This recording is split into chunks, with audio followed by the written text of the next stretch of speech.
তো আমরা ছিলাম পশ্চিম পারে, পুলিশ ফোর্স পূর্ব পারে গেল, ওদের সাথে কথা বললো, পরিবেশ শান্ত রাখলো। পুলিশ ফোর্স এখানে থাকা অবস্থায় দেখলাম বডিগুলো খুব স্বাভাবিকভাবে আবার নদীপথে চলতে শুরু হচ্ছে, যেগুলো স্থানীয়রা আটক করলেন। কারণ পুলিশ মানে কি যার ফুট দিল না মন্ত্র দিয়ে ওদেরও শান্ত করে ফেললো, যে ওরা নীরব হয়ে গেল। আবার বডিগুলা যে অবৈধ বডিগুলা তারা আটক করলো, তারাই আবার ছেড়ে দিল। আমি ওসি মহোদয়কে আবার 2বার ফোনও দিছিলাম যে ওনাকে ধন্যবাদ দেবো, কিন্তু উনি আমার ফোনটা রিসিভ করে নাই। তাই আজকে এই সবার মাধ্যমে ওনাকে আমি ধন্যবাদ দিলাম যে এইভাবে শান্তভাবে যে পরিবেশটা উনি শান্ত রেখে তাদেরকে অবাধে যেভাবে চলাচল করার পরিবেশ দিয়েছেন। আমরা এরকম পুলিশও চাই, সংঘাত পরিহার করে তাদের জন্য শান্তভাবে পরিবেশ রাখতে পারেন। ধন্যবাদ। আমরা দেখেছি গত 5 আগস্ট থেকে আজকে 9 সেপ্টেম্বর আমরা মানলাম পুলিশ 5 আগস্টের পর থেকে তাদের যে কার্যক্রম সেটা তেমন একটি করতে পারেনি, কিন্তু এই যে সেপ্টেম্বরের শুরু থেকে কিন্তু আমরা দেখি যে পুলিশের কার্যক্রম শুরু হয়েছিল।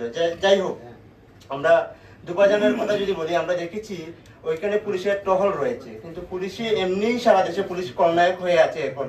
কিন্তু সেই ক্ষেত্রে যদি আমরা বলি যে দুবাজানের যে অবস্থা, তাদের একটা স্পিড বোট আছে, সেই সাথে নৌকা আছে। এখান থেকে আমরা দেখেছি প্রতিটি নৌকা যে পুলিশ কর্মরত রয়েছেন তারা 15,000 টাকা করে বালকার থেকে নিয়ে তারা নৌকাগুলো ছেড়ে দিচ্ছেন। এতে গ্রামবাসীরা আমরা দেখেছি প্রতিনিয়ত গ্রামবাসীরা যখনই নৌকাগুলো আটক করছে তখনই তারা পুলিশ কিংবা আমাদেরকে জানালে আমরা যদি যাইও তখন পুলিশকে পাওয়া যায় না। আমরা দেখেছি পুলিশ তখন নৌকাগুলো ছেড়ে সাহেববাড়ি ঘাট এলাকায় এসে তারা যারা মূল চক্র তাদের সাথে আড্ডা দিচ্ছেন।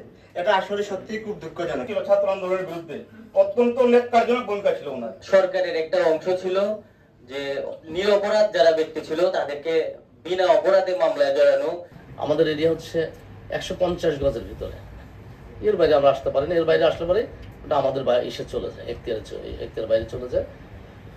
তো আমি একটা কথা থেকে বলেছি যে ভাই তাহলে একটা স্পেশাল জেলা প্রশাসকের নেতৃত্বে একটা স্পেশাল টাস্ক ফোর্স গঠন করেন, যেখানে ম্যাজিস্ট্রেট থাকবে, পুলিশ থাকবে, আপনারা থাকবেন। কিছু আমরা একটু অভিযান করি, অভিযান করলে পরে আমার মনে হয় যে কিছু কমবে। এটা শতভাগ কমানো সম্ভব না, কারণ এটা মানে আবহমান কাল থেকে চলে আসছে, খালি আপনাদের এরিয়াতে না, সারা ওয়ার্ল্ডে যেখানে এই সীমান্ত আছে সেখানে চলে চালান আছে। এটা কঠিন হয়ে যায়, কারণ আমাদের ফোর্স বিজিবির যেমন ওদের অনেক কম।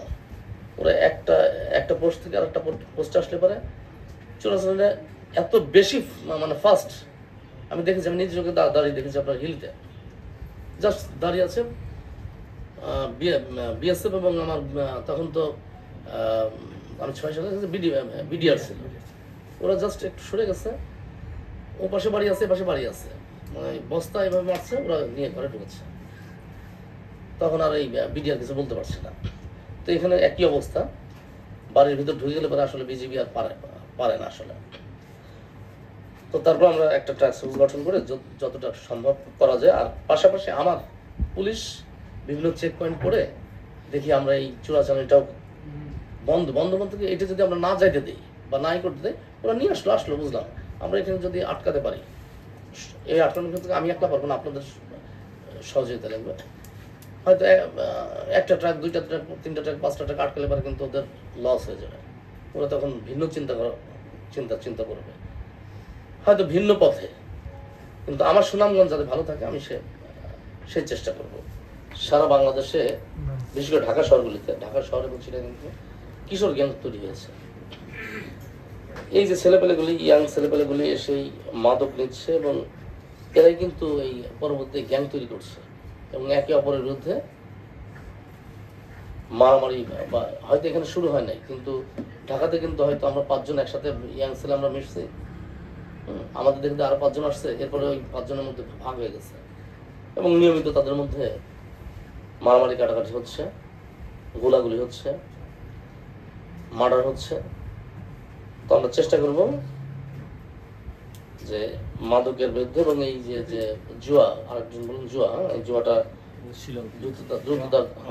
দ্রুততার সঙ্গে দেখি কতটা আমরা আইন ব্যবস্থা গ্রহণ করে শেষ করতে পারি। জেলা প্রশাসনের সাথে কথা বলবো যে ভাই যদি এটা কোনো রকম না থাকে, আল্লাহর রাস্তা এটা বন্ধ করে দেন।